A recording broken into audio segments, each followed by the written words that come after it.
signed up. Is there anything online? Anyone that's...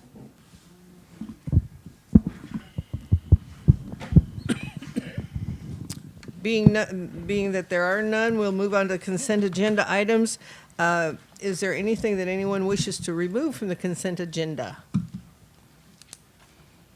Okay, there being none, the consent agenda is adopted. Okay, next is the mayor's report. Oh, it's kind of lengthy. I think everybody knows what the results of the election were, and I really want to congratulate Skip and Will, and especially Carolyn. She's new, and thank you, Carolyn, for stepping up and being willing to participate in our community. I think it's always good to have new people involved. You get new perspectives, and I sincerely congratulate everybody. I am grateful for the time that I've had with doing the job I've done. I've served this community for 14 years, something like that, off and on in different places and different positions. I'm absolutely ready to retire. It's a good thing.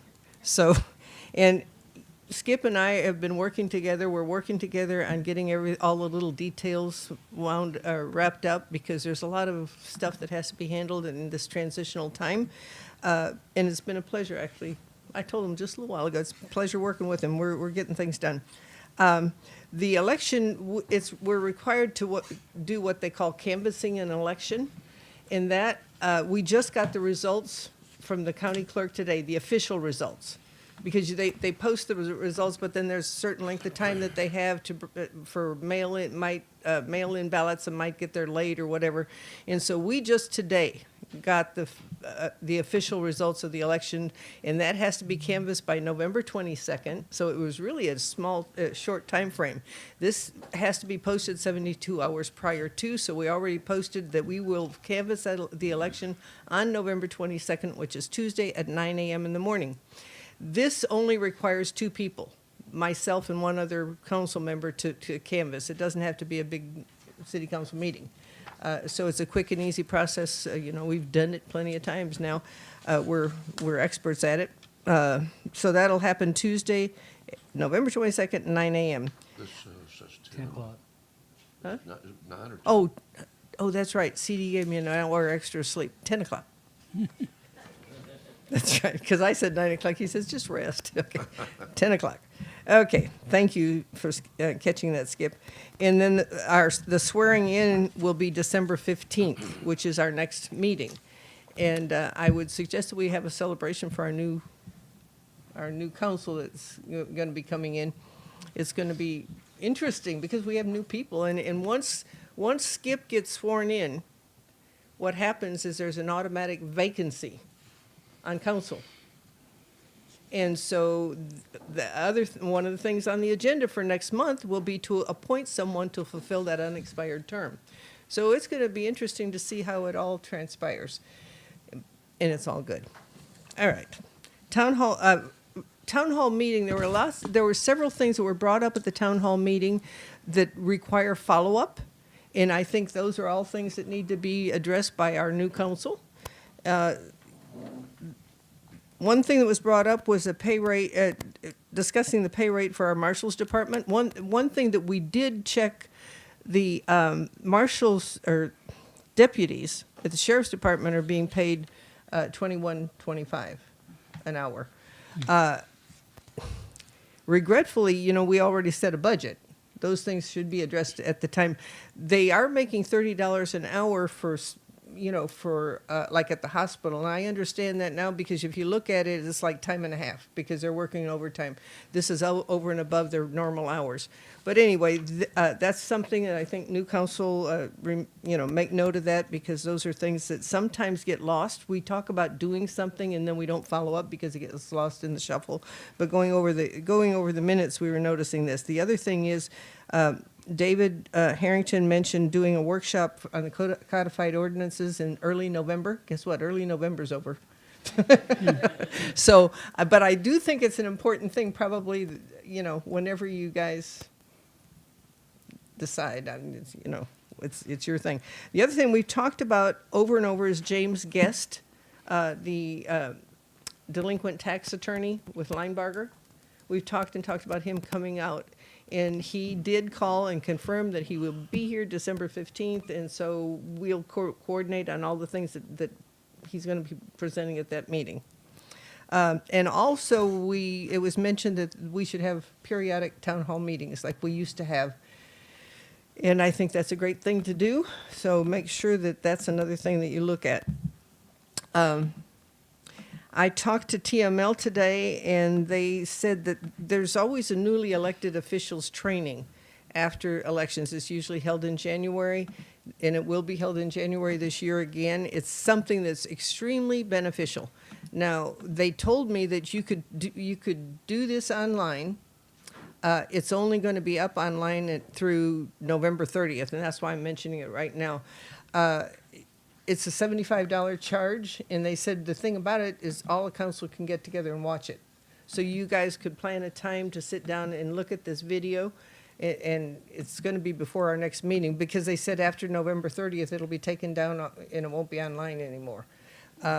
It's very beneficial, especially with we've got a new council member coming in that has never been on council, so it's a really good opportunity. And even those of you that have taken it before would benefit from the group being together and talking about the different aspects of what it means to be a city council person. This afternoon, I talked to GLO, Patrick Burks. He's our representative that is guiding us through the grant process. And of course, this is also going to require some transitional action. I had been appointed to be the person that signs all the papers, and Tommy, and so we have to, he's going to send the documentation, the forms to fill out to appoint new people.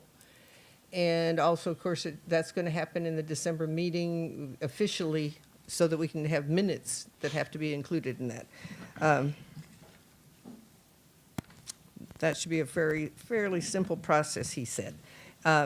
GLO, also, I talked to our engineer today, to Victoria Dye. Yeah. Anyway, I talked to her today because I had given Marion the papers about Lake Ivanhoe, the meets and bounds. And she mentioned that there was one question about that one park on the side. Something that we were able to do, and this James Guest is going to be talking to you about, and hopefully all the paperwork will be ready. There was a lot at the end of, what is that, Round Table Circle? Is that it? Saxon Lane, yeah. That is on that lakefront, or on that old lake bed. And it was being held by the Woodville ISD. And it was going to go on the auction block. And I realized that could be a lot that we could have for access to that lake bed. And so I called up James Guest like the Friday before the auction, and said, can we stop that auction? And so that the city of Ivanhoe can acquire that piece of property. And so that's in the process. I've talked to the superintendent of schools in Woodville, Lisa Meisenberg. Yeah, I think that's right. Anyway, yeah. And they'll work with us. It'll be a perfect piece of property to be able to have access to that property. So what we could do is just go ahead and take that off the thing, because they can't get the final meets and bounds until we make decisions about that. And so I think the easiest thing to do would just be take that off there.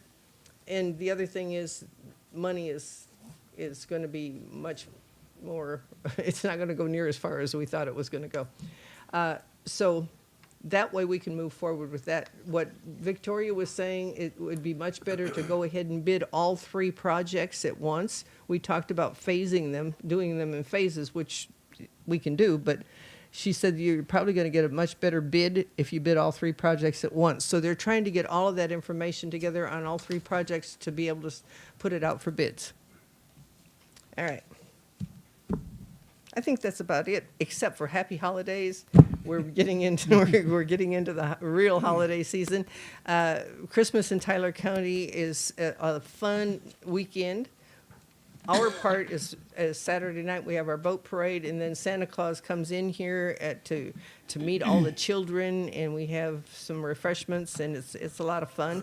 So be sure, and if you got a boat, decorate it, and and if you don't have a boat, you'd come over here and watch the parade and join the fun. It's a lot of fun. And Friday night, there's all kinds of activities in the courthouse square. They have the lighting of the courthouse square and, Santa Claus. And I understand that the Grinch might even show up. So, I mean, there's, and I think the police are on hand to arrest him if he does anything evil. So anyway, that's going to be lots of fun. So we want to invite everybody to do that. And also on Saturday morning, they're going to have a Jeep show, the Jolly Jeep Jingle. So the deal is decorate your Jeep and come on out, and it'll be on display on the south side of the courthouse. There'll be prizes and music and all kinds of fun. So Kathy, should we announce what our hours are going to be next week with the holiday, Thanksgiving? oh The office hours? I'm yeah, sorry. the office hours will be closed over the holiday, right? We don't Thursday, Friday, and Saturday. No. Okay, I just wanted to know. Yeah, so the office will be closed Thursday, Friday, Saturday, and of course Monday, because it always is. Right, So, okay. a well-deserved vacation for our crew. Moving right along, that's the end of my spiel. All right. Next on our agenda is the Supervisor of Dams report. I saw Rusty somewhere. There he is. Hi,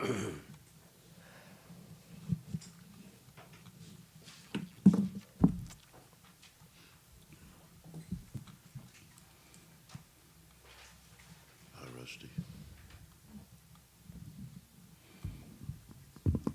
Mayor, City Council, I'm the level controller for Lake Shore, Maine right now until we can get the caulking on that spillway redone. Another fellow, kind of a Skip, Jimbo Williams, called me early Monday morning to find out for sure what I needed or what we needed out here on that spillway. So I went over it with him again, and he said they don't have a lot of people right now because they have such large projects going on, and they'll be working those through Thanksgiving. So I don't know. This is kind of normal. It's become normal. It's liable to be a month or two before they get out here to do that spillway. And so far, with the moderate rainfall, it's fairly easy to control the lake level. And as far as controlling it goes, means maybe it gets down to 6 inches and then it climbs back up and starts coming through a little bit. And then I open the valve some more, and the next day it's back. And so that's the game I'm playing with the valve. And I try to check it every day unless I know what the level's going to do. Because I've got a peer at the house and I can kind of tell. And that's really all that's going on that I know of right now. Just so the public knows, there's some cracks in this caulking on the spillway, and that's why we have to keep the lake level down so the spillway can be dry enough to be able to apply additional caulking. And that's real important because if you got water running over a crack, it's going to create a real void. So it was fortunately caught, I think, on time, and we're going to get that caulking done. But that's why the lake level is a little bit low. But we still can get the boats out, so we can still parade. Oh, yeah. It doesn't really bother anything going on in the lake. Right. Are there any questions from council for Rusty? You want to talk about Tristan? We're trying to eventually we'll get, things are a little busy in my life right now, a bid for the 100-foot of bulkhead that's kind of breaking up on its own, has been. And so we'll be reporting on that when we get some bids. Okay. All right. Anything else? Will, did you have anything else that you want to ask? Hmm. Okay. Well, Rusty, we appreciate you. Appreciate you. Thank you. Yes, ma'am. Okay, municipal court activity. Our judge could not be here this evening. She did give me her report. Total fines and court costs collected, $81. Retained by the city, $81. wait a second. Total fine sent to the state, $81. That just doesn't make sense. Okay, there's an error. We're going to have a double report next month because that doesn't work. Oops. But, okay. I'm going to ask for a 2-month report next time. Anyway, we hope our judge is feeling better. City Marshal office activity, Terry? Good afternoon. I think I did email y'all the report. Yes. Yes, sir. October report, we had over 60 calls. 29 of them came through the sheriff's office. I had around 20 calls, and I picked on some people at the POA meeting the other day. They wasn't necessarily animal dog calls. One of them was a herd of cows going down the road. Are you serious? I wrote 2 citations for burn ban violations, civil standbys, and other related things to the office. Steve had 20 calls. He had 3 CPS calls and 2 burglary calls, which one of them, he reported 2, but it's actually 1 because the other one's still in the air. And Bob had 25 calls and 6 citations. Now, next month, you'll have a bunch of citations because I wrote a bunch of citations on animals, the other animals, not the cow. Thank you, Terry. Okay. Any questions?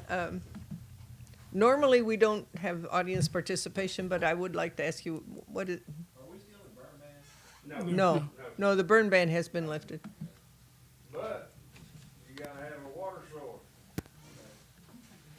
The problem we have here in Ivanhoe, and I ain't saying y'all, but people that are cleaning their property, clean their property and leave on a Saturday or Sunday. The fire department's calling me because they got a fire. No water, nobody's around, so then they get, Cited. cited for it, and then they come here and wanna know why.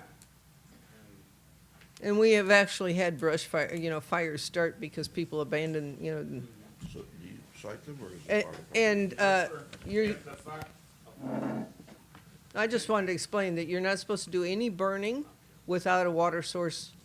So if you have a vacant lot, and you don't have a water source, if your neighbors can't lend you some water or whatever, you just can't be burning, even if they're there. but now I cite the individual lot owners or whatever, because if the fire department has to go out there, they're volunteer. That's gas, and no offense, our fire department they don't need more work. As long as you have a water hose and get access to where you're burning, you're cool. Right, exactly. Okay. Report on code enforcement activity, Jackie Black. Okay, this month's been pretty busy. We were able to close 12 cases. That includes, 1 for dogs, 2 for, building construction, 3 for lot maintenance, 1 for accessory buildings, 1 for, pool without a fence, and 1 for, abandoned car. And one of the ones with the fence was actually barbed wire around the fence, and it was next to, the playground. So I have 15 open cases that are hands-on open cases where I'm directly working with the property owners. Those include 3 of them for, travel trailers in District 3 without, stickers. One's, Can you speak to the mic, please, Jackie? maybe it's turned off. No, the light's not even on. That's why. It's on now. Can you hear me now? Okay, one of those include dog at large, vaccinations, 2 for septic, 2 abandoned / substandard buildings, 1's an RV. We have 12 that are lot maintenance, 1's a pool without a fence, and 5 abandoned cars / truck abandoned vehicles. So also working with 2 estate cases. And this month we placed 4 more stop work order signs and 2 non-conforming signs. One of them had to do with a slab that had been marked out to have a slab poured on the property line. One had to do with a house being built under the minimum square footage. Another one was a property cleared with no permit, and a house scheduled for demolition that's now being remodeled and no permit. And I believe that's all. Like I said, it's been a busy month. Any questions? Jack, you mind explaining what you plan on doing with the non-conforming and the stop work order signs? Okay, the stop work order signs, the people actually have to come in and ask us what's going on, why they got the stop work order signs. The biggest problem with the stop work order signs is that we're finding out that a lot of the people that end up with the stop work order signs only speak Spanish, and we place the stop work order signs and they don't realize what it actually says on it. And one way or another, we finally are able to get in touch with the property owner, find a translator, explain to him what's going on and why the sign was placed. And so we're in a process of trying to get those signs where it has not only English but also has Spanish on it so that everybody can understand. The non-conforming signs are things that do not meet, it's in violation with the ordinances, and they may be up for sale. So it's trying to inform the potential buyer that there is a problem with the property prior to them buying it. Does that answer your question? Yeah, thank you. Okay. Question for you. The house up here on Ivanhoe Drive in Camelot that burnt, is there anything we can do about getting that cleaned up, or? They've already been notified, and at the time, I had reminded them during the burn ban. They requested for me to let them know when the burn ban was lifted. I notified them the very next day that I was back to work that the burn ban has been lifted. I haven't seen any progress since then, so it will go in front of the judge after 30 days of the burn ban being lifted. It will go in front of the judge, and then she'll proceed with it. What are they gonna do, burn the rest of that down, or? They said that they removed all the metal, and what was left was stuff that needed to be burned. So You can't burn processed wood, right? And painted wood? You're not supposed to, I believe. We need to check with, I have the book in there. I can look at it Right. and see. because certain materials are toxic,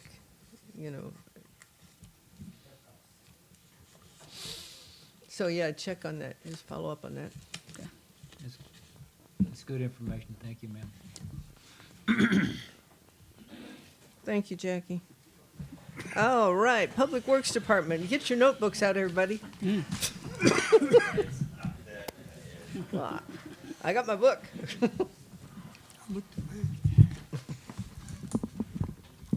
What's this picture? I saw our new truck today. I think that's the first time I've actually seen it in the parking lot, and it was up close and personal. It's a good-looking truck. How come we have all these deer pictures in here?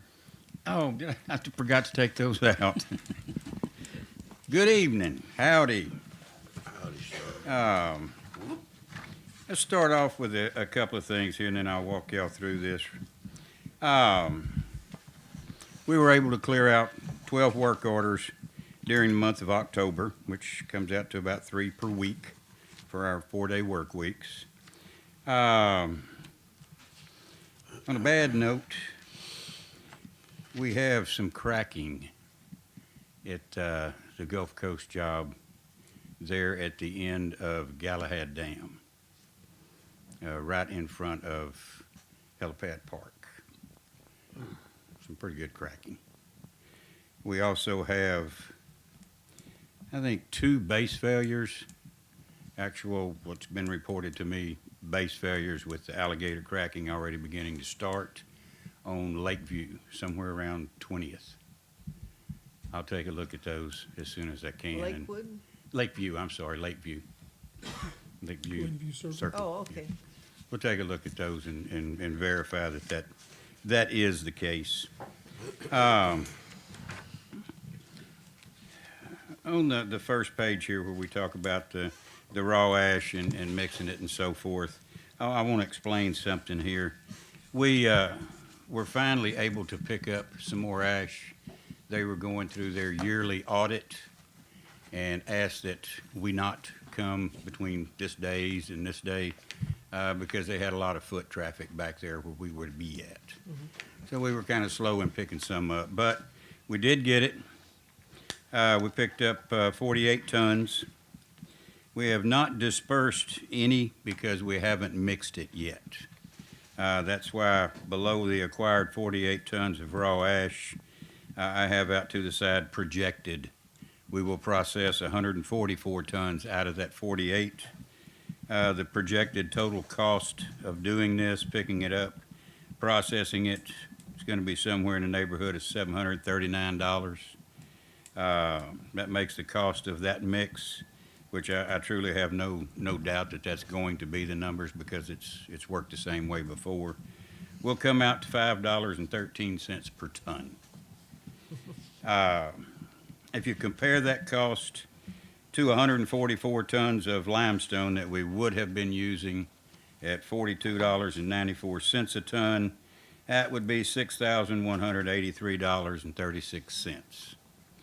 The cost of our 144 tons of the mix at $5.13 per ton will come out to $739.25.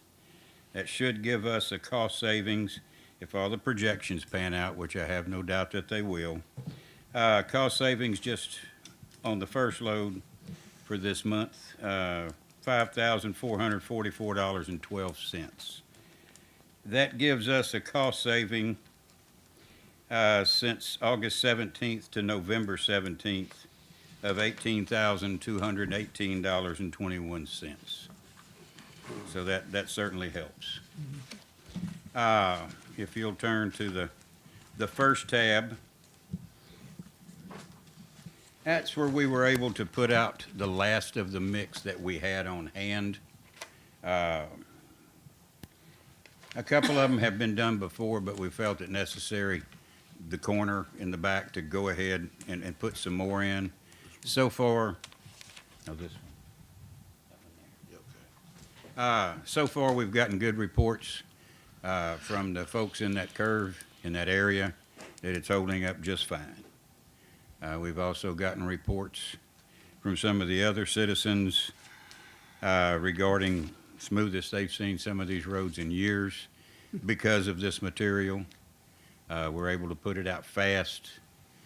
Some of them we are going to have to go over again until we get it right. It's still a new process for us, but we've got a bunch of quick learners working for us. So it's going to work just fine. Next tab on the grader. If you compare 22 or October back through May through September, you'll notice a big difference. That's because May through September is what, 4 months, 5 months, something like that. And October was just the 1 month. So it looks like we've had a downtick in activity. And we have somewhat, just it's that time of year again. It slows us down a little bit with the weather, that type of stuff. But we are definitely out there working it. We'll continue to until they're all done.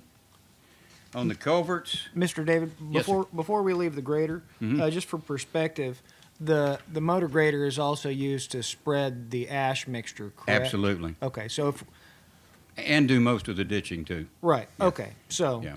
on months where we're heavy on one activity, we may be lighter on others. Right. So Right. don't be completely disheartened if one falls off a little bit, so long as you guys are spreading the load. Oh, I'm not at all. I see the progress every day, and it's getting there. If we haven't been to your neighborhood, sit tight. We will be there shortly. Question for you. Yes, sir. If you look at May through September, we did Prince Valiant, Right, Camelot, right, Sir Cedric. right. We take Sir Cedric out, but we came back and in October we did Prince Valiant, Right, part of Camelot, and Pertolo. right. Did them twice. What kind of roads are those? Right now, they're the limestone roads that takes some special doing. A lot of those passes were second and third passes just to get the crown correct All right. and also to work on the ditches a little bit. Okay. Thank you. Okay, so yeah, some of these you'll see it looks like we did do them twice, and in actuality we did, but not just because we need to be doing something. It's there's a reason there to make them That's as the question. yeah to make them as smooth and as good as we can. It says need to be maintained. Right. And with only 5 work orders on the books, we now have the opportunity to go back, and instead of rebuild, we're actually able to just maintain some of these roads. So we want to hit them as often as we have time for to keep them where they should be and not let them get out of hand again. On the culverts, you'll notice we had 0 culverts installed in October. I was looking. Understand that culverts are citizen motivated, I guess you could say. New properties, replacements, things like this. There's going to be times when we do 1 or 2, maybe again none at all. There's going to be some months we do 8 or 12. It just kind of depends on what's happening within the city. On the mowing, I shouldn't have to tell you that our mowing is beginning to slow way down. But it's looking wonderful. It's looking much better, much better. We've got the brush hog out there when we're able to. We've got the mower coming behind it.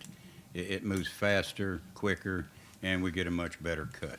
So we're gonna try and keep that up to snuff. But in this time of year, grass isn't growing, so there's no sense to be out there wasting time cutting ungrown grass. Ditch work. October, you can see where we've done some on Stonehenge, Galahad Loop, back on Sir Charles, and again, we're still back over with Prince Valiant, which is almost completely done now from Ivanhoe Drive to Gawain. Camelot, I don't know if y'all have noticed, but there at Ivanhoe Drive at that intersection, every time it rained, everything used to run right back out into the middle of the intersection. We came in, cut some wing ditches. They seem to be working. We get a little bit, but nothing like what we used to get before. That was just an unsafe situation. Somebody throwing the brakes a little too hard, you slide right through that on that stuff. So we're keeping that up to date. The last one is a new one that I put in here for y'all. The patching, the pothole repair. The downturn on some of these other items gives us more opportunity to catch these potholes a little quicker. It's still just what it is. It's patching. It only lasts for a short while, but we still like to stay on top of it as much as we can. We'll be getting reports on that, the areas that we've done. This will also kind of help you guys to be able to have a visual of where we're at, what we've been doing. If there's something at that area that we need to look at closer, let us know. You know exactly what I know as far as where we've been and what we're doing. The other thing,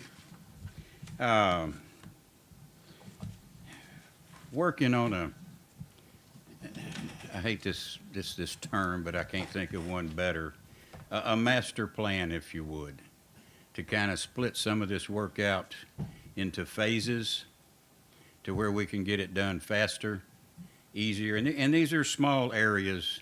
Right now, the first one came out to about 7 different locations, 7 different phases to where we can go in and hopefully in a short period of time get this mix on these roads, get the ditches cut, get the signs ordered, stop signs up, that type stuff. I will give y'all a copy of that next time, and y'all can look at it. Nothing's in stone. You want to change it, you don't want to do it, whatever, let me know and we'll change it or water it up and throw it in the trash can. Okay? I think it's a good idea. We'll see how it goes. No guarantees yet. We've not done that before, so it'll be new for all of us. But I think it'll help tremendously. I do too. I do. Any questions? No, sir, thank you. Good job. My gosh, no questions. Gee, okay. I appreciate that. Thank y'all. Good job, David. Thank you. Consider for discussion action, planning and zoning commission recommendation / report. John. Okay, I handed out to everyone the meeting that Councilman Herrington and myself had with Brad. There were some questions that came out of the town hall meeting, and there's some questions that brought up. So one in particular, section 33.01, position established. In our ordinance, it says that the position of city marshal of the city is hereby established. But it also says under B that the position will be a part-time position contracted on an as-needed basis. Brad, as well as ourselves, recommendation was to take out B completely. This way, we don't have to be tied down to say that it's a part-time position. Okay? All right. Do we need a motion to make that so? An ordinance change, yeah, and Okay. which all of these I gave to Valerie for consideration, for Net's recommendation of changes. Well, if we're going to make an ordinance change, does that require a motion and a vote? Nope. I would don't like to think have a so. little time to just be able to read it and absorb it. I don't want to vote on it tonight. If that, That seems sensible to me. okay. Yeah. But we're actually, There's yeah, there's an ordinance. there's not an ordinance. Right. What we'll do is, Valerie, correct me if I'm wrong, we'll present to the city council in the future some recommended changes to our ordinances, and this will be one of them. Okay? So there's no vote or anything that has to take place tonight, just in the That's good. future. That way we'll have time to Sure. absorb it. Right, and that's why. Thank you. I guess the reason I asked is because we do have an oncoming council member, and just for flow, since we don't change ordinances very often, it'd be good to get back into the swing of understanding. If we're going to, for instance, when the P&Z puts in hours and labor and dedicates time to providing an ordinance for review and a vote, to me, it makes good sense that as council, we at least do something or have some amount of discussion that says, yes, we all believe that we need to look at this and we need something presented to us to vote on, rather than have them do a bunch of work and then us not really want to do that. I don't know if that requires a vote or a motion or anything like that. I just want to make sure that P&Z's time is being well respected and that we don't send them off on missions that we don't necessarily want them on. Does that make good sense? Yeah, Okay. absolutely. So as far as general discussion, That way they're not bringing motions in here that we've not had the opportunity to evaluate. absolutely. So we believe that we want them to, this is just striking it, isn't it? Okay. Okay. Moving right along. The other thing that was brought up in the standpoint of section 90.18, in our ordinance, this is just in one place in particular, it talks about code enforcement officer. Brad's recommendation was any place in our ordinances where we refer to either officer or official or whatever, we need to list both of them, code enforcement officer / code enforcement official, or vice versa, official and an officer in the ordinances. This way, in the future, when we do have one, we don't have to go in there and make the change again.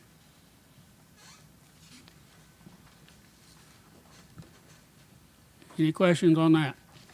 Makes sense. Okay.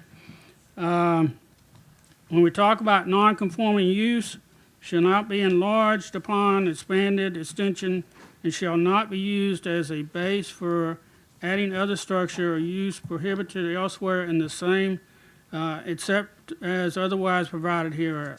So, his recommendation, Brad's, I should say, as well as we concur, his recommendation is to make a list of non-conforming properties and send each one of them a certified letter.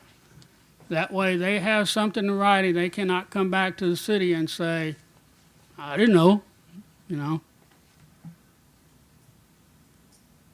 So they've been notified in writing with a certified letter.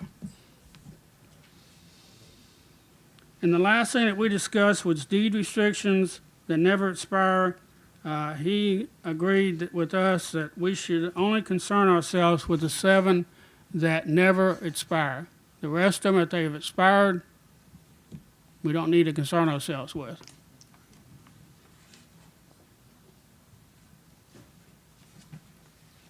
That we need to review, make sure which ones are expired. I think Okay, and- we're still waiting.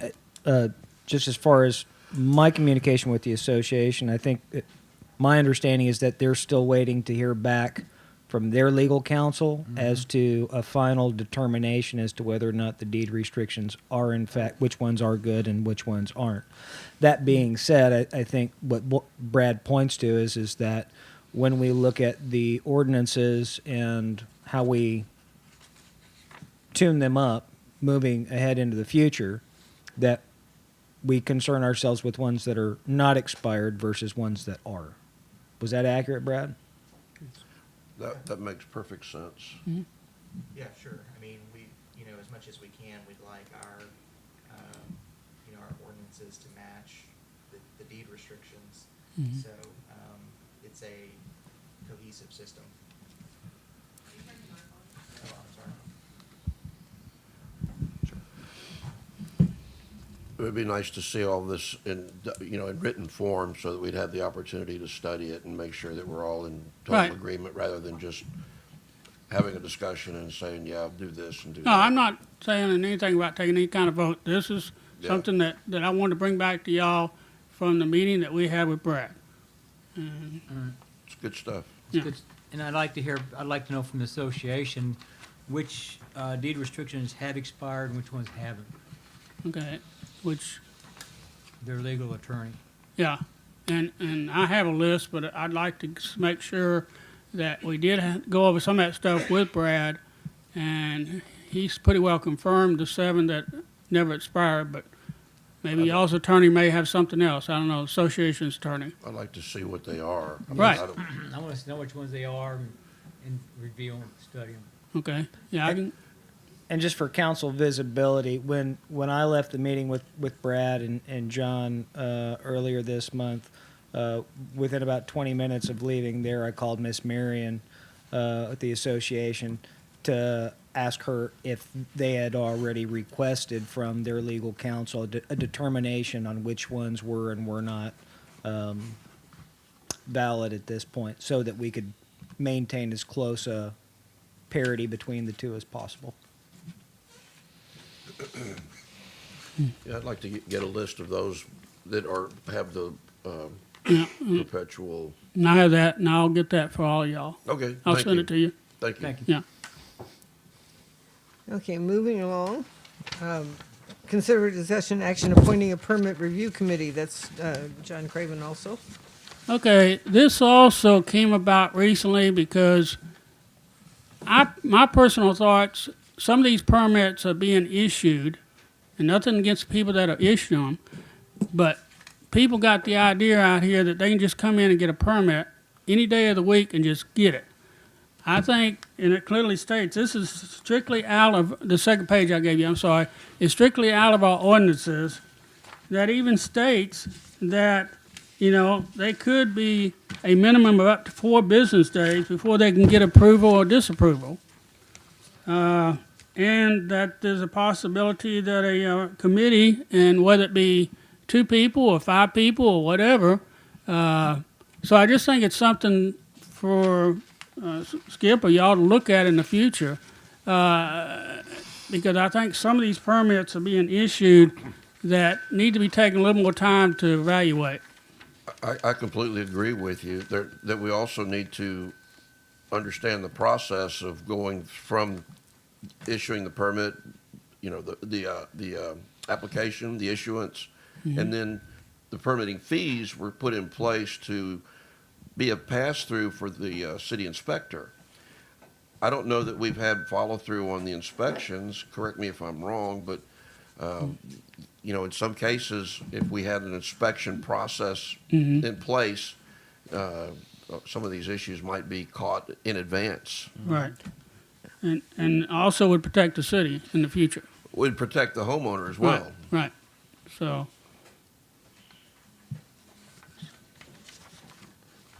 So any other questions on that?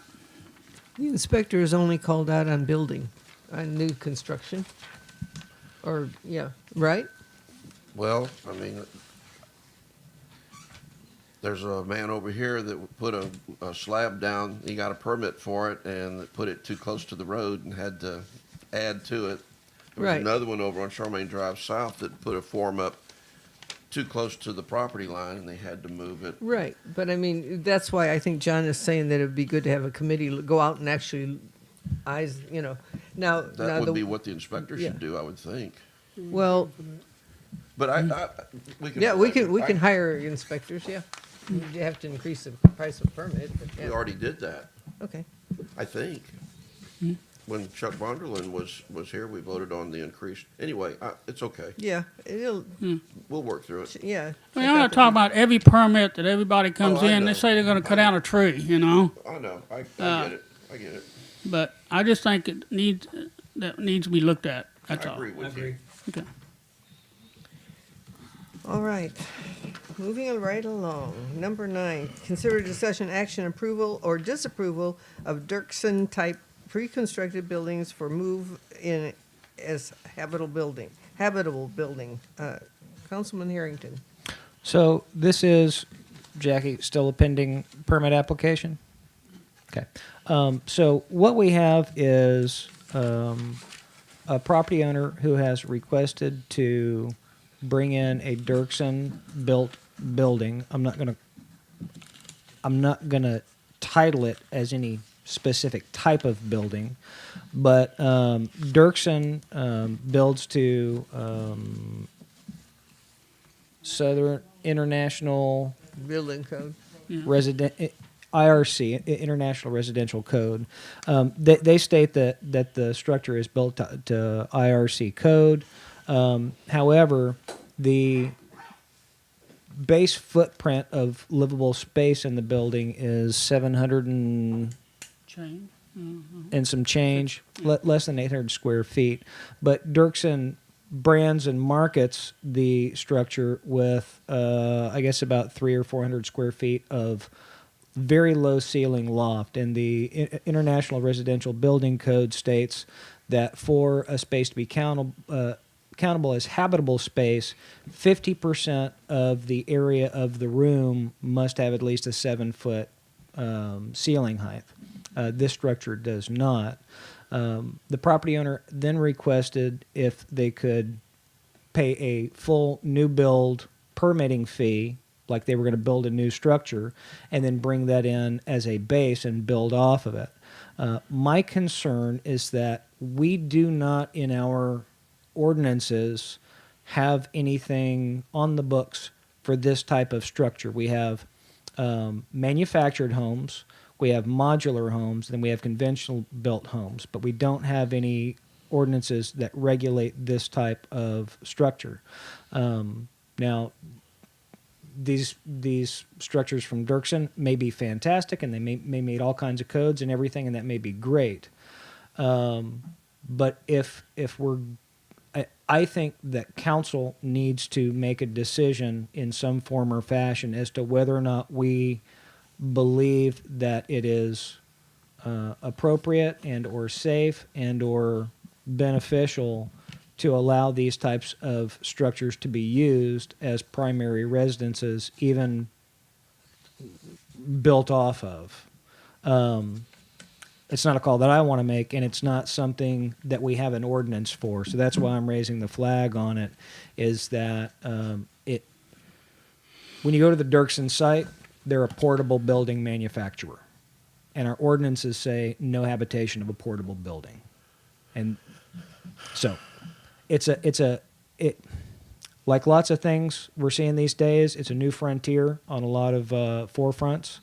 And I think that we need to have something that we can stand behind and make a group decision on whether or not we feel it's a viable style of construction for the community.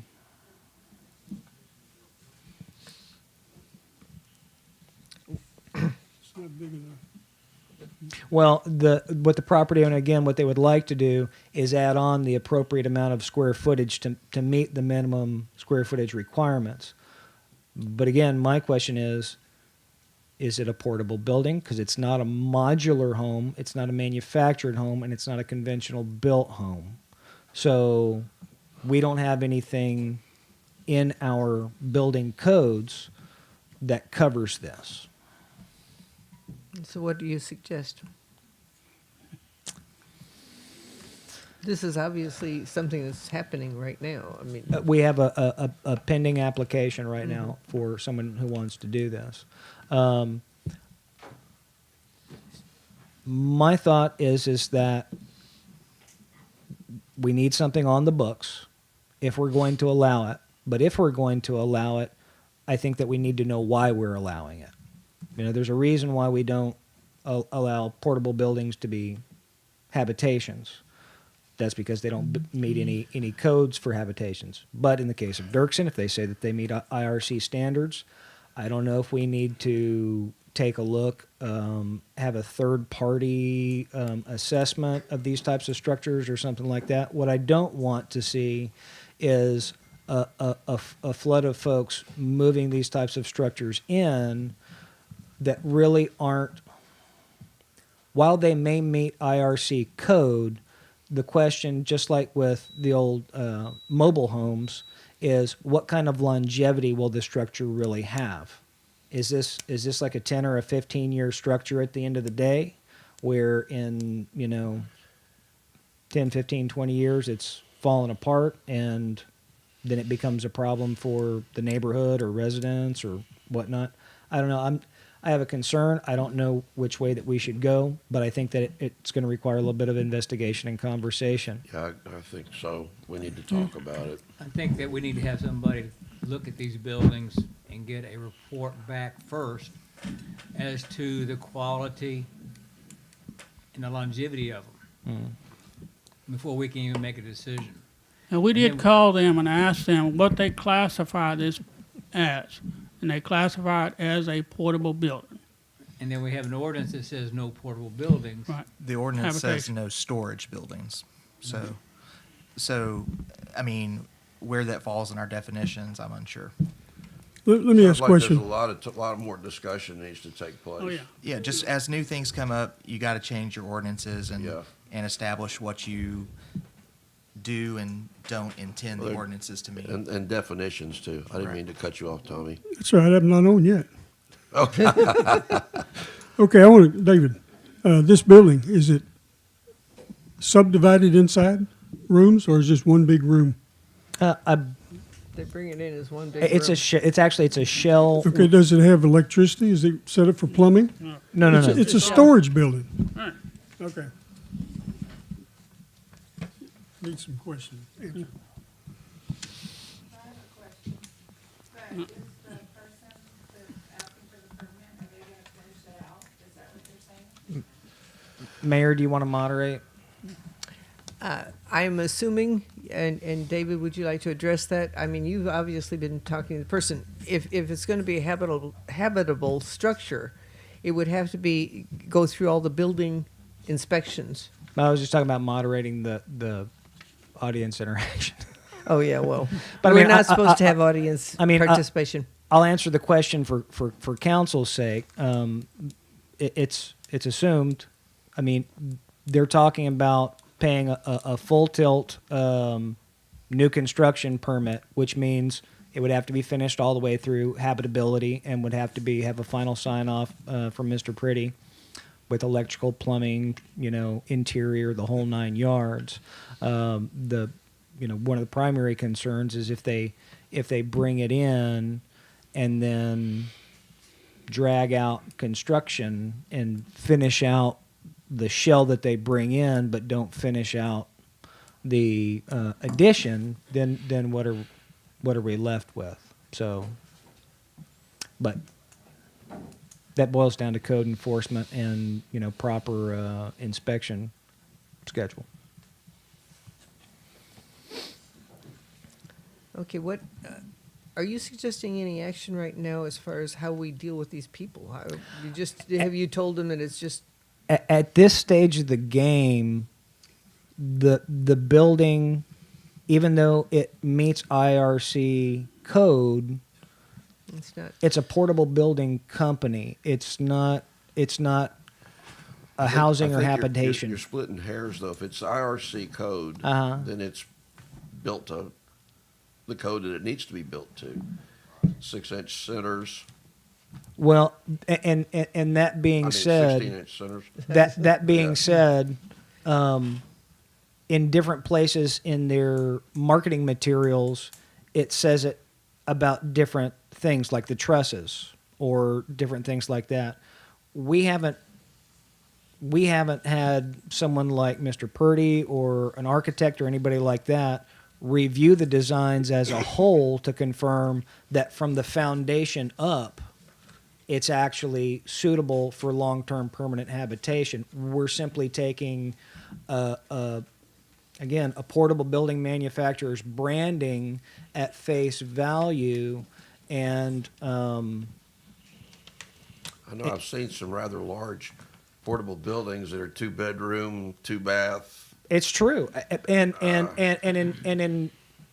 in other cases, modular homes are a good example of a house that you bring in on a trailer, set it down, put it together, and that's a standardized industry.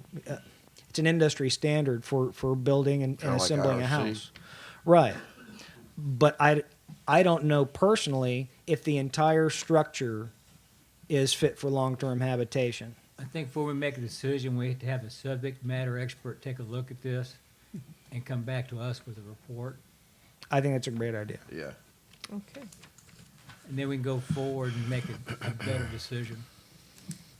So at this point, we're not gonna approve the permit. No, we can't make it, no, we can't. I don't see how we Okay. can right now. I mean, anybody have another thought? No, that's- No, I I mean, think- you raise valid points that need to be reviewed, and, we can't be rushing into making a decision one way or the other. Especially since it's a relatively new style of construction that Yeah. property owners are attempting to utilize, and it's going to set a precedence for how we manage it in the long run. Right. So if we're going to commit to it, we might as well know what we're committing to. Yeah, we gotta be ready to do it the rest of our lives. Right. Okay, so there will be follow-up investigation on this one, and we will move to item number 11, consider for discussion action approval of grant administration for community development block grant funds for 2023 and 24 cycle. Mayor, what about number 10? 10? Did I skip something? Livable space definition, Mr. Oh. Herrington?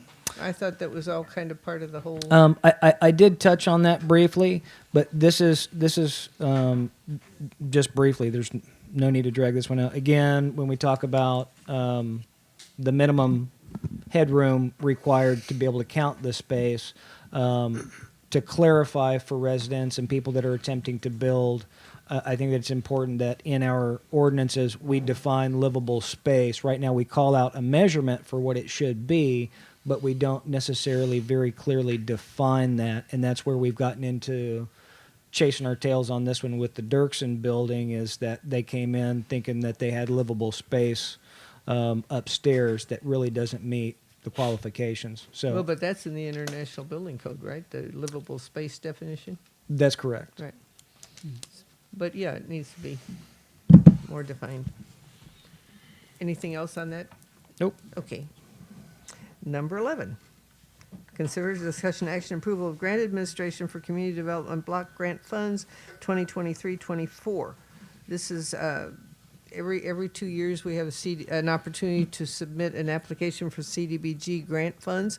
In the last 2 cycles, we've been awarded grants. And last night or yesterday afternoon, a committee met to review we had put out for bids for proposals for grant administration. And the committee met yesterday evening, and Tommy's going to report on that. I didn't get any of that. The committee met yesterday in order to go over the applications. We request for proposal for grant administration so that we can apply for CDBG grant. And myself, John Craven, and Kevin Faircloth were the committee members. We had we sent out 5 requests for proposal to grant writing companies. One was Mark Taylor. Another was Judy LCMS Sins Company, David Waxman and Company, Grant Works, and RV and RKV Texas, and Langford Community Management Services. Of those six, only one responded, and that was Langford Management Services. And we went through the whole process of determining if they were qualified, work experience, the whole business. And there's a possibility of any company that applies, we can give them up to 100 points. And the 3 of us gave Langford 100 points each. So they are the ones we selected. So I make a motion to the City Council that we approve Langford Community Management Services as our grant writer for CDBG grants in 2022-23 cycle. It's 23-24. 23-24 cycle, excuse me. Good one. What year is this? Okay. What's my name? I second. Okay, questions, discussion? Is Langford the administrator that also delivered for us the last 2 cycles? Yes. Very good. Yes. Any other questions, discussion? And since they were the only one that submitted a proposal, They're going to get it anyway. it's not real hard to choose one. But yeah, one of the things that happens with these CDBG grants, you get points taken off if you've gotten the grant the cycle before. And we really thought that we wouldn't get the grant at all, and they said, well, you're definitely not going to get it if you don't submit it. So we submitted it, and sure enough, we got it. So you never know. The one that we got, that we've already done, was the second half of Durwood. And what we applied for then was 22nd Street. And we've been awarded that. It hasn't happened yet, but it's been awarded. So, and that was for $375. They've upped it used to be they always gave you $275, and then they upped it to $375. Next time it's going to be $500,000. They did say a new piece of information: if you get additional points, like 60 points, you get 60 points if you match funds. 50. Would it 50. How much? Yeah. And so, there's, because it's all about points, and if you have enough points, you qualify and whatever. And of course, it's a competitive thing, so everybody in the region is able to submit their applications. But anyway, I just FYI. Any other questions or discussions about this? About the submission of the grant? Okay. All in favor? Aye. Any opposed? All right. Consider discussion action financial report. Nope. Skip number 12. Oh, dang. Oh, wow. I need to retire. Consider discussion action, clean out a small storage building by the Civic Hall. Councilman Warren. Good. Thank you, Mayor. I put this on the agenda just to get some direction. Going back to the ARPA fund, we have a budget. We've approved of $126,199 for building. And I'd like to see if we could maybe get that building reopened as a public bathhouse, using some of these funds. Because we said ARPA funds can be used for anything. Yeah, they Well, can. maybe we could make that more attractive to the community, but don't know whose stuff is in there. And we can't get in there to see what we need to do till we get it cleaned Oh, out. you can get, yeah, oh, yeah. It was used by the theater group, but yeah, there shouldn't be any problem with that. I mean, of course, I'm talking. Go ahead. No, no, I Yeah. agree. I mean, you know, something to be looked at. Right. I mean, get some numbers, put some numbers together, see what is feasible, but until we can get in there and get it kind of cleaned up and see what's going on, I mean, and not to know what to do with the items that's in there. Right. So that's kind of my question, is which direction to go, how do we get the theater group to, where we Yeah, can- probably just get together and we'll just go through it and say, a lot of it's just props and stuff that all right, doesn't have much value anyway. all right. Didn't we have one time where we were gonna do that and we couldn't figure out where the septic system was supposed to be? Yeah, there's septic issues with that, and of course, the plumbing was just cut off. I mean, but it might be, Yeah, all it takes is money. You know. We have ARPA funds. the building's smaller than you get in it, it's really not that big. No. And of course, you'd have to make it ADA accessible. And right now, it has a door this big and you turn and you have to turn and it, I mean, Probably there's all better kinds off of things we tearing gotta it down look and at, rebuilding but till we can another get one. in there to right, see, right. I mean, it's, And it does need cleaning up anyway. right. Yeah. Tear it down. build So a new who do we go to? Well, CD and I are both on the board of the theater group, so get together with us. All right, We'll do that. all right. Okay. Now can I move on to 13? I tell you, thank you for keeping me straight. Consider for discussion action financial report for October 2022. CD, you're up.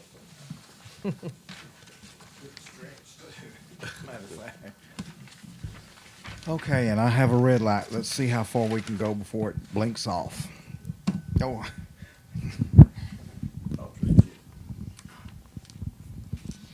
thank you, Councilman. And You're welcome. Mayor-elect. Okay. Let's see. Let's go with the treasurer's report that I have actually written out, and then we'll go from that point. The financial documents, including the bank and text class statements, were sent to council earlier in the month. The accountant's financial reports and reconciliation details for each month were emailed to council as soon as they arrived. That didn't happen until earlier this week. And the other items to report on for the month. The state comptroller direct deposited $7,280 and a few cents on 11/11/22 for sales and use taxes that were collected back in September and reported the comptroller in October. Last month's sales tax deposit came in at $6,000. What'd I say? Last year, sales tax deposit was $6,520, and you can see that over in that sales tax. Where is it? Okay. Sales tax form that I included with the report, the $6,520 under that October listing. Where'd that come from? I don't know. Trying to get it all done here. The sales tax total for last year, fiscal year 2022, ended at $81,774, and that's compared to $79,022 for 2021. So we are enjoying the benefits of folks participating with our local businesses, and those businesses report those sales tax to the comptroller, and that's a pretty decent amount of money considering that the city only gets 1.5% of the sales. So you calculate that out. Yeah, doing a lot of eating at restaurants, having dogs groomed, and all these other things, Dollar General, you name it. Well, the budgeted income for sales tax collection was $75,000 last year, and our budget this year for fiscal year 2023 is $85,000. So keep spending money with our local businesses. That's a good thing to do and think of right here when it's Shop Tyler County. Well, Shop Ivanhoe. Our ad valorem taxes were received back on the 4th of this month, and this is all delinquent tax payments because the funds haven't started coming in yet for the new tax rate.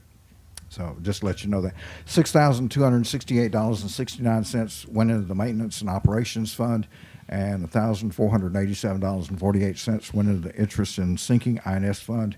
That gives us a total of $7,756.17 from ad valorem for the month of October, since we just got that reported here in November. Our pledged securities at Citizen State Bank total $149,899, and combined with our $250,000 FDIC insurance has all the funds at Citizen State Bank protected with a little over $317,000 in cushion there. Now, that will become important here as we start seeing those big payments coming in from our ad valorem tax payments, and that'll start happening. We'll probably see that some in December because tax bills just went out, and some folks want to get them in early and take care of that, especially if they have a mortgage and they want to count that money as part of what they can take off on their income tax.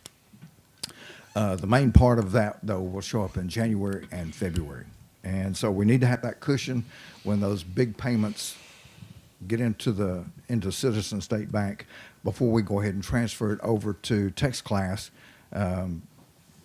so we don't bounce into no man's land where we don't have public funds that are not protected by pledged assets. So we keep a close watch on that.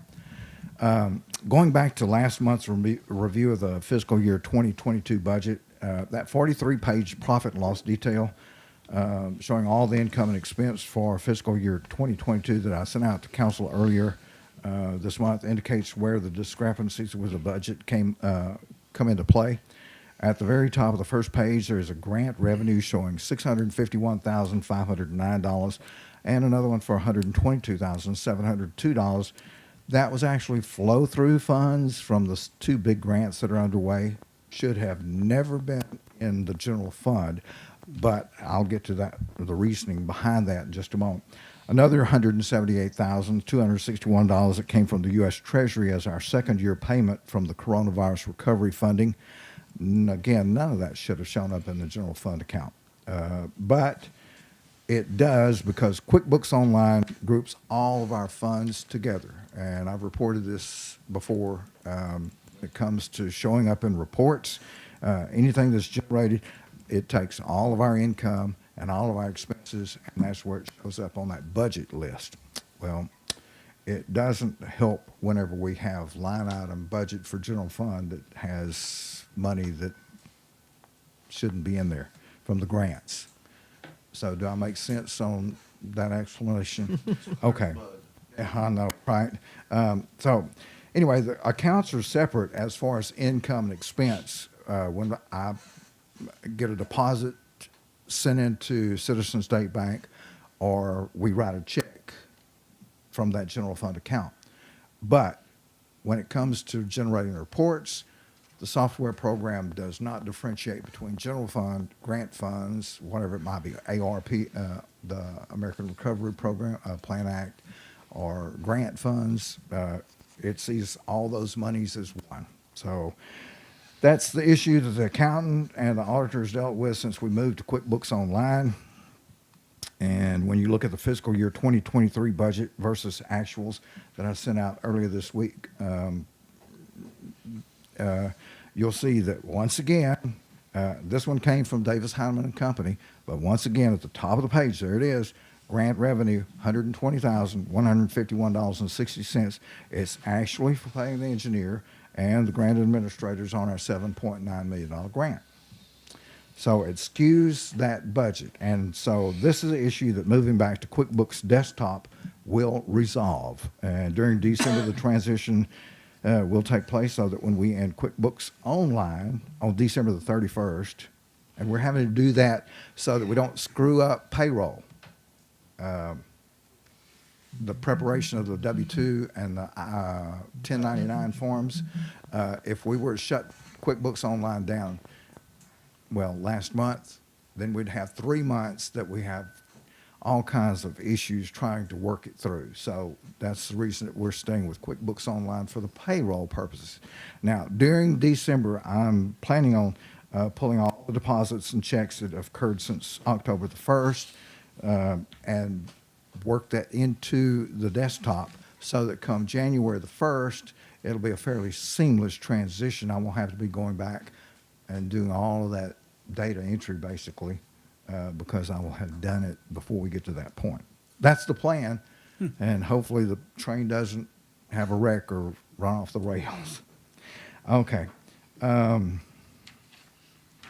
one sheet has the account balances on it, I just pulled that this morning from text class.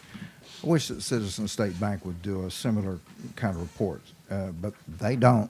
So all of our 13 accounts are listed there with the balance as of, well, basically yesterday evening, because we didn't have an update with the, oh, that also points out something. We are seeing some pretty good interest on our text class accounts. Finally, From day right? to day, yeah, finally. So from day to day, that number there where it's showing like, for example, the text class government general fund account with an account balance of $151,828.11. Tomorrow, it'll probably be somewhere closer to $152,000. So, yeah, it does make a world of difference there. That gives you a snapshot of where things stand as of the close of business yesterday, what's in each of those accounts. Covered the sales tax information, so thus far into fiscal year 2023, we basically collected $13,800 in sales tax from everybody going to cooperate with our local businesses, benefit from those. Okay, the rest of it is the standard. You saw the reconciliation reports that I forwarded over to you so that we have all the accounts balanced and accounted for. Any other questions? As things develop on this QuickBooks desktop, I will let you know. I'll send you an update text, not an email in regards to that so that you know what we're looking at as we get through December and the holidays. Okay, any questions? Thank you. All right. All right. Thank you, council. And let's see. I appreciate working with you all through this year and wish you all a wonderful Thanksgiving. Now, okay. Do I hear a motion to accept the financial report? I'll make the motion. All in favor? Oh, wait, a minute, we need a Which- second. Which one are we approving? We have 2 October. months. October. We didn't approve We- September yet. Okay, on the agenda here, it says October and November. Okay. September, October. report is actually on September's Right, and nothing was taking place on, that wasn't approved in October. right. It's the October meeting report, yeah, yeah, which would be the September financials. So this report brings us up to date on both. Yes, it's our November. Okay, do we have to vote on each one separately? It's separately, yes. Okay, okay, let's, for Make a October. motion, we accept the October financial report. Second, I second. all in favor? Aye. Aye. Any opposed? Okay, the November report. Well, We can't, it's not November, it's October. Reporting on October's activities, but it's the November council.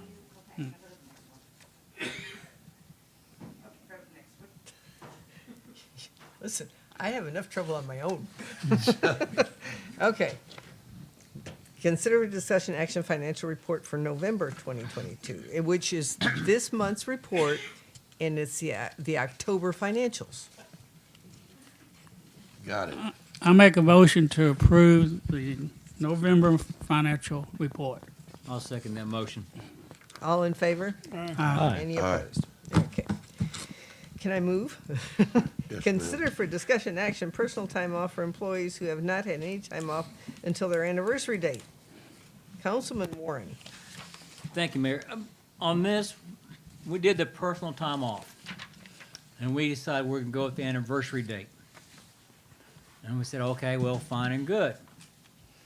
But our employees had to take all their time off by September 31st. And in your packet, or on your sheet, is a list of their annual, the start date. So some of our employees who started, take Crossman, for example, his anniversary rate's May 16th, 2022. That he has no time off until then. So whoever falls in this category, they don't have any time off coming until their anniversary date. So they're in a void. So how do we handle this? Are we gonna compensate some time off for them till they get to the anniversary date and we swap over? Or are we gonna let them have their time until the end of their anniversary date? And when we thought this was all fine and good, but we did not calculate on this lapse in time. Is he the only employee that's really affected? No. No. No, you got several, some's not till May. There's only one employee, or two of them, that started on October the 1st, that's not affected. So what do you think we should do? Go back to our October 1st date or September 30th? You can do that. You can compensate some time to them till they get to the anniversary date. Is this a first-year employment issue, or is this going to be recurring every single cycle? Now, once we hit the anniversary date, it won't repeat anymore. We just got to get them time off till their anniversary date. So if your anniversary date is May 10th, right now, you do not have any time off till May 10th. If I hire today, I don't have any time off till... It don't make any difference you hire today or any of our employees. Because they used all their time by September 31st. Mm. To me, it's simpler to run it on a calendar year, and if they come in mid-year, they have, after they've completed their probationary period, they get some hours off that they've agreed. And then once January 1 rolls around, they have access to their time off for that calendar year. It's just easier, simpler.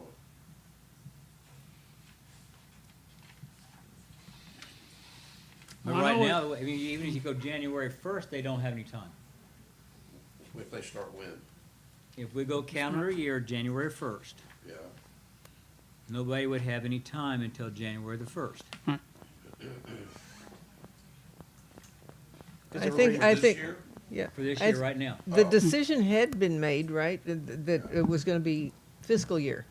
And that's why they used it by September 31st, That's right? right. That's right. So Which, either you stay with fiscal year, Or you or compensate them some time. it's complicated. We've talked about this every month. I know, and shouldn't be that hard. it shouldn't be that hard. I know. I We think make- if we go back to the physical year, everybody's good. Works for me. I'm going to trust the HR guy. Well, okay. Is there a motion? Would I you make like a motion, we change the back to the fiscal year? personal time off back to the fiscal year. Yeah, so as of the October 1, 1st, they're eligible everybody again. has their time. Makes sense, okay. But Do then- I hear a second to that motion? I'll second that. Okay, discussion. Okay, my discussion is who's going to make this change that I made 10 times already I'll make it. and submit it to I'll the make it. city? Because we've been dragging this out We for, have- I Oh, know, God. you know? I don't disagree with that, but when it's called And to I my totally attention- agree with what you're saying, you know? But we need to come to some kind of agreement and say, okay, this is what we're going to do, and vote on it and go with it. Well, I think we need to go physical year. Well, until there's another change needed. And So- how does that work for you, CD? Does that? He's the one that's got to, him and David, I guess, keep up with that. Thank you, Skip. I appreciate that. Okay, on that form that I sent out, it shows basically the 2023 hours that particular employee would accrue or would have through 2023.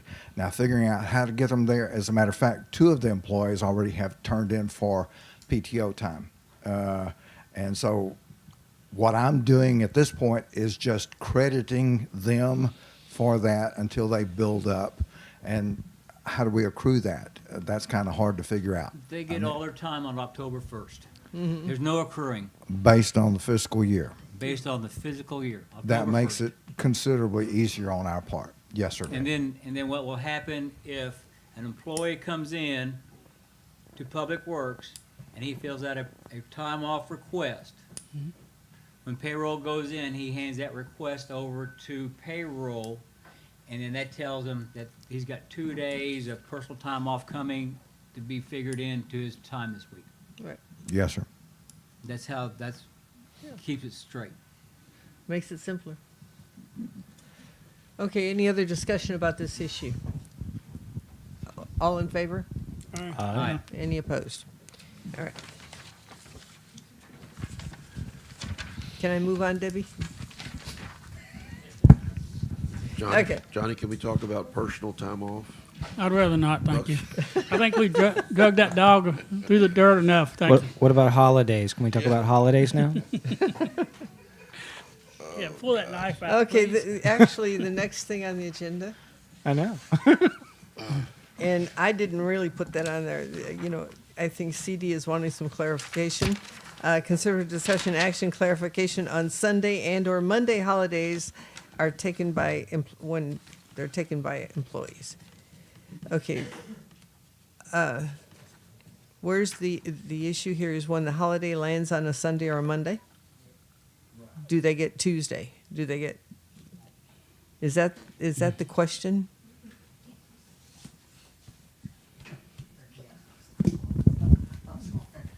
Here, CD. Thank you, sir. Okay, in the handbook, it actually stipulates that if a holiday falls on a Sunday, and we're thinking Easter or one of the floatable holidays like Thanksgiving falls on a Thursday, but Christmas can move. If it falls on a Sunday, then it says that it will be taken on Monday. Well, we're not here on Mondays, so that's what I'm recommending, that it would be the next work day. Now, the handbook says that if it falls on a Saturday, then it's kind of at the discretion of the council, whether it's taken on a Friday or the following, like on a Tuesday work day. So I kind of need some clarification there because some of the holidays that we have coming up do fall in that category. You have Memorial Day, Labor Day, and Christmas. And New Year's next year. New Year's next year, yes, sir. Those are your 4 holidays this year, That will fall in this category. all on Monday. It seems it'd be simple if it fell on a Saturday, they'd get the Friday off before. If it fell on a Sunday or a Monday, they would get the first Tuesday. work day off the next week. Is that a motion? I make that motion. Second. We have a second? Yeah, I did. Okay. I second. Any more discussion? All in favor? Aye. All right. Wait a minute, I had a discussion. What happens if you're sick on that day? Do you get an extra day? Tommy, No. You Okay. can leave. No. Okay. It's no fun to be sick on a holiday, right? Okay, this is more stuff. Consider a discussion action clarification in the employee handbook for bereavement leave, 3 days per occurrence or annually. And this, again, CD, I don't know why you sit down. Okay, I open it for the council's discussion. Okay. It specifies Per occurrence. 3 days for bereavement. Is that every time, if you have more than one? Well, I mean, how do you control when your relatives die? Yeah. Well, what is a per- relative? Is it second cousin count, or is it No, your No. immediate family. Father, wife, son, daughter. brother, sister, Brother. grandma, Bro- grandpa? Yeah, immediate family. Okay. That's what it Okay, says in the handbook. these are paid days, by the way. Okay. So That's fine. I wanted the council to be aware that if someone has a death brother and a mother and father, that's 9 days that are paid. And I don't have a problem with that, but it What happens needs if to they be all die on clarified. the same day? A major wreck and they're all gone. That's really sad, but it has happened. So They would get 3 council, days. give me some direction on what How often we has need that to have. happened? Well, we've only had one bereavement this year that has been turned in for payment So it request. hadn't been a problem before, has it? Has not. Okay.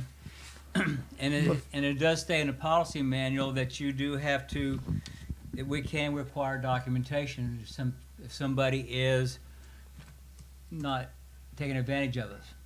Yeah, that's fair. It's not unreasonable. When what he wants to know, what he wanted to clarify was, okay, this month it's one person, then next month it's another one, and up the road, is it 3 days? It should be per occurrence. Or is, Per occurrence. as long as it's immediate family. Immediate family. Well, when you Does say that immediate clarify? family, they actually list in the handbook what is classified as immediate family. Exactly. Yeah. So, Okay, so it's per occurrence. Yes, Okay, sir. I'm going to take it one step further. Oh, come Oh, on. please do.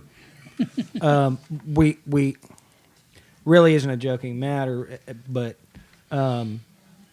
if I think it's per occurrence, period.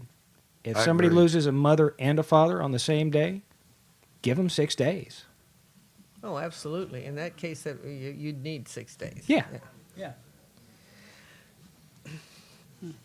Do we have to have a motion to clarify that, or are you good with the discussion that has Per occurred? occurrence. We're going to be modifying policies, so it probably does need to be a. Just, okay, clarify. Okay, let's have a motion. I make a motion that we modify the policy to read that bereavement is given on a per occurrence basis, regardless of proximity of when the occurrences happen. For immediate family. For immediate family, as is defined in I'll second our that. policies. Okay, second. All in favor? Aye. All right. Aye. Any opposed? All right. Boy, we're doing good. All right, number 18, consider a discussion action clarification in employee handbook for paid and unpaid time off for salaried employees and council expectations of work hours for salaried employees. Come on. I don't know why you sit down. Here's CD. Okay, this kind of came about after a discussion with Councilman Warren. Because Can we be quiet in the room, please? salaried employees don't really fall in that full-time employee category. The council has put so much time on getting things lined up. So that's why we're looking at, okay, what is the request, what is the clarification of salaried employees? Now, according to the information I sent out with in the council's packet, and I think Councilman Warren has it right there available to spell out what it is. But more importantly, okay, let me use as an example, since I'm salaried. I normally come in right there around 8 o'clock in the morning. The office doesn't open until 8. I use that time to catch stuff that I don't want to be interrupted, like crunching numbers or trying to get something typed up that I've got to get out for a grant or whatever the case might be. Then I'm usually here until around 6, sometimes 6:30 in the evening, catching up whatever needed to be done that I couldn't get through the day. All right, what is the council's expectation if all of a sudden I start saying, It's hunting season. I'm going to take Thursday, Friday, Saturday, since I'm the only one that takes care of the office on Saturdays, unless I make arrangements with Jackie to fill that spot. What's the council's expectations of me at that point? See, as a salaried employee, I have the option of making that decision. But if that doesn't fall in line with what the council expects from me, then that can lead to some difficulties. There are two salaried employees, by the way. You are to, if you're able to take off, if you work till 6:30 at night, but you want to leave at 2 o'clock in the afternoon, that's the privilege of a salaried employee. There's two classifications, exempt and non-exempt. You're an administrative exempt employee. David is the other full-time, he's an executive exempt employee. Two different categories. So if your work is done and you can take time off, then that's your flexibility. Because you may come in on a Monday and work, correct? He does. He does. But you might want to take off Friday and Saturday for a long weekend. So long as you have it covered. And we should have somebody there that can cover for you so you can do that. Same thing with David. If he goes to the deer leaves, if his crew is covered. Sometimes he has to go out on the weekends because of an emergency. That is the privilege of a salaried employee who directs people, an administrative assistant, that they have their schedule. There's times they work when they're not in the normal hours, and then they take their time when they're able to take their time when it doesn't affect the operation of the city. And there should be somebody, in your case, and I've said it time and time again, in the succession plan that can cover for you. Right, and that's what we are currently working on, and I don't want to lose this particular employee. I don't know who that, I don't, but that is the way that it should work. So if you have to go to the doctor, whatever it is, yes, then you should be covered and that should happen. Okay, that provides pretty good clarification. As I've gotten older, I do spend a little more time visiting our friendly doctors around. Oh, yeah. I try to schedule that on Monday so it doesn't interfere with activities through the week. And the way that it works, because you do a very good job and you're there for us. We need to be there for you, and when you need to leave, we should provide that need for you to leave. Okay, It's a working I understand, and that's good. I appreciate that. Now, when it comes to vacation time, see, I'm still not in that full-time category. So long as it's not abused. Because you put in way more hours than the full-time person. You put in way more hours than the 32-hour person, the part-time. So you may take more time off than that, so long as it's not abused. Now, if you're off 3 months, No, I'll be dead, believe me. I mean, council can jump in here anywhere they want to. Well, do any of these points need to be recorded and documented on policy sheets somewhere for either exempt employees or salary employees as far as a definition goes, simply for continuation of function in years going forward so that a council 10 years from now isn't having the same discussion? And salary, I mean, it's pretty standard on the HR side of it. You have an exempt employee, you have not exempt. Right, And but but you just clarification, so long as, no, it's, I'm just, again, my question is having a definition for that so that exists in perpetuity in our organization forever, so that as a reference. from about exempt, Yeah, as far as what we just outlined here, as far as a reference, like I said, if in 6 or 8 years we're all gone doing something else and there's a whole new, team here, for them to be able to have the documentation that tells them how to address this situation. It's pretty, I mean, it's pretty much laid out in the Fair Labor Standard Act. Okay. I mean, it's part of the federal law. It covers hourly employees and non-exempt employees. Okay. Right. All right, we are going to go into executive session pursuant to Section 551.071, private consultation with legal counsel on any or all subjects or matters authorized by law, including pending or contemplated litigation or settlement offer, and Section 551.0774, consider appointment, employment, and performance evaluation, reassignment duties, discipline, or dismissal of public officer or employee. So, what we're going to do is ask. We're going to stay here and ask everyone to please Leave. Step out. What? I can't believe it.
Okay, we're going to resume our council meeting. We're coming out of executive session at 8:33 p.m. There is no action to be taken on the discussion with our attorney, but I would like to move on to the next agenda item, which is communications from the audience. Is there any one in the audience that would like to comment on anything that? Oh, good. Come on up. We'd like to know your name and address and. Yes, ma'am. My name is Laura Frege. I live in the Ranchette section. I'm the one that you were talking about earlier when it comes to the Derksen's building. I live at 500 Ivanhoe Ranchettes Drive. This is the third time I've brought this to the city. The first time it was because it was a storage building. Other than that, that's what I was told. And then the second time, oh, this is the second time. I'm sorry. This is the second time. The building itself, I have a drafting degree from LIT. I've looked at the buildings. All of them are built as if you were to build a house. They are up to code. I've looked at the specs. I've, made sure that I was making the right decision for what I needed it for. I own one of the largest pieces of land out here. I own 12 acres. I can't do much with it, only because of just certain things that we have in ordinance. But my tax prices went up substantially from $1,000 or $1,600 all the way up to $8,000. I'm having my son move on the land with me in order to help me pay for it. And that building is what that's for. Temporary or not, eventually if he's not there, or once I become of age that I can freeze my taxes or whatever, hopefully I can do that. But at this point in time, I have to have help. And my son's not going to just fork out thousands of dollars if he's not, of course, living on the land also. But anyway, the building is sound. It's the stuff that we use to build our own house. T111, it's got 3/4 inch plywood, 2x6s, it didn't have 2x8s in it, but I have 2x8s in my house.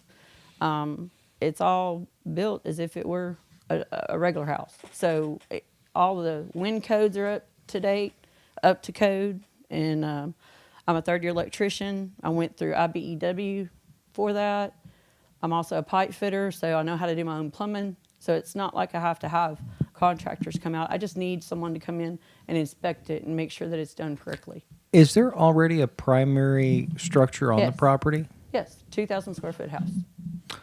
Ah, Yes, No, that makes a difference. yes, that's what I'm saying. I just don't understand. I haven't understood this, but that's not.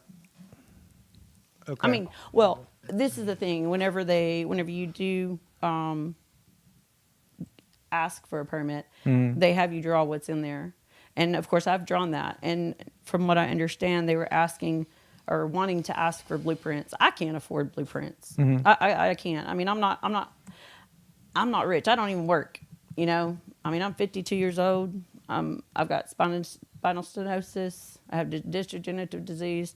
I stay at home. My husband works his behind off just to take care of everything that we got. And I can't ask more of him. And I'm just trying to do what I can for my family. I know why people come out here and ask for tiny homes. The way the economy is and the way everything is, we need younger people to be in here because they're the ones that have kids. They're the ones that go to school. They're the ones that, their taxes aren't frozen. But people aren't wanting to come in here because they can't do this with their land. They can't do that with their land. I know everything has to be regulated because then it'll be just chaos. I get that. But we need to bring younger people into this area. I know that they say, well, there's a lot of drugs and there's drugs everywhere you go. It's not, you're not gonna get drugs out of every neighborhood. It's not gonna happen because people do it behind their doors. So that being said, younger people is not the problem. The problem is we just have to have regulations or better policing or things like that if that's a concern. But I honestly believe that if we had tiny homes in here or housing that it wasn't 1,000 square foot, because these buildings that they build, they go up to, I think, 93 or something like that. It's a 16 by 50. That's the largest they can carry, you know, and that's what I had originally wanted, was just that building. But since the lofts are not considered square footage because they're not 7 foot, but they still are living space because you use them as just for your bed and your dresser and stuff. You know, it's not like you're up there all the time. You're always downstairs usually. But anyway, I know that it's a code for universal in general, you know, for the county. But I'm just saying that that's what people use it for. They don't use it for storage. But that 800 and something square foot is plenty for a family of 3 or 4, you know. I lived in which I'm sure y'all know Ma'am, this one. Let me get with Jackie Okay. tomorrow and Okay. review this again and go over things with a little bit finer detail. Yes, sir. I completely understand and appreciate your position. Let me work with Jackie tomorrow and see if we can get some more clarity on this before you get a game plan together and get you an answer. That would be great. I would greatly And appreciate it. and I truly do hear your position and hear where you're coming from. So let me work with her and see if we can get something moving in a direction. Okay, thank you. Appreciate Thank it. you, Hen. Is there any other public comments, anything online? Okay. Then is communication, council comments? None. Okay. Do I hear a motion to adjourn? I second that. All in favor? Aye. We are adjourned at 8:40 PM. Thank you, council.